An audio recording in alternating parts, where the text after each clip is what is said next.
will spend roughly 1/3 of your entire life asleep, or at least trying to be. For millions of people, the trying is the problem. You lie down, the body is tired, the mind is not.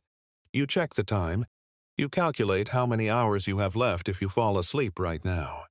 You try to force something that was never meant to be forced. And in the morning, you wake up already behind, already tired, already reaching for something to make you feel like a functioning person before the day has even started. And nobody questions it, because everyone around you is doing the same thing. But here is what nobody tells you.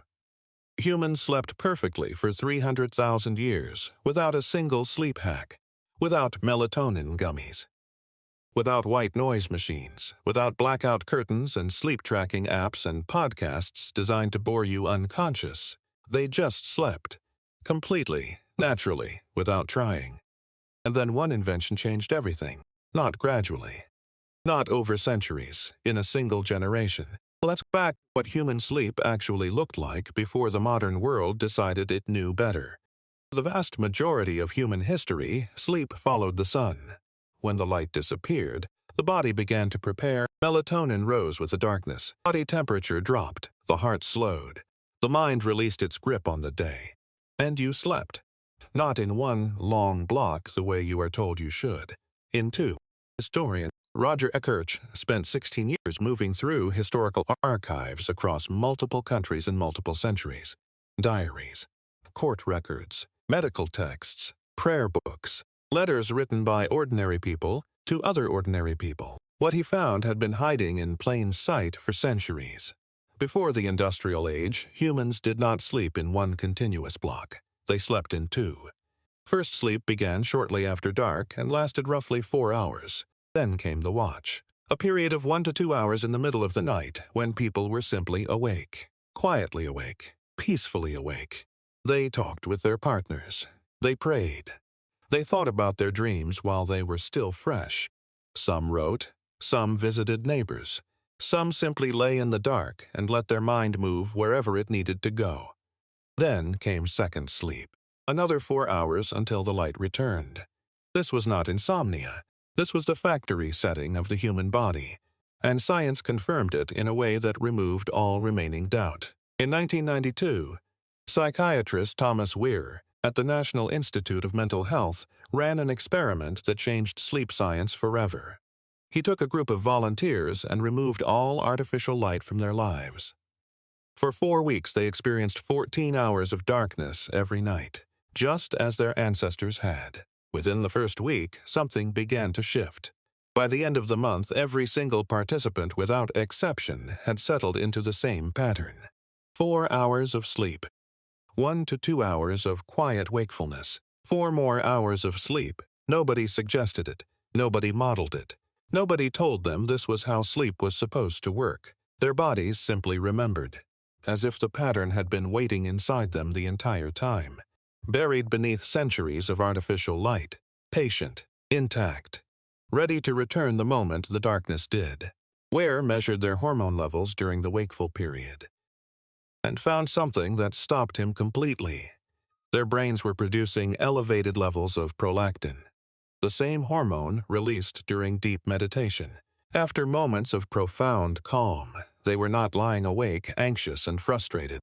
They were in a state of deep reflective peace that most modern humans have never experienced, not once in their lives. So what happened to it? The answer is precise. It has a date. It has a name. October 21, 1879. The day Thomas Edison demonstrated a working incandescent light bulb that could power. Within a decade, electric light was spreading through the cities of the industrialized world. Within a generation, the night as humans had known it for 300,000 years was gone. Not dimmed.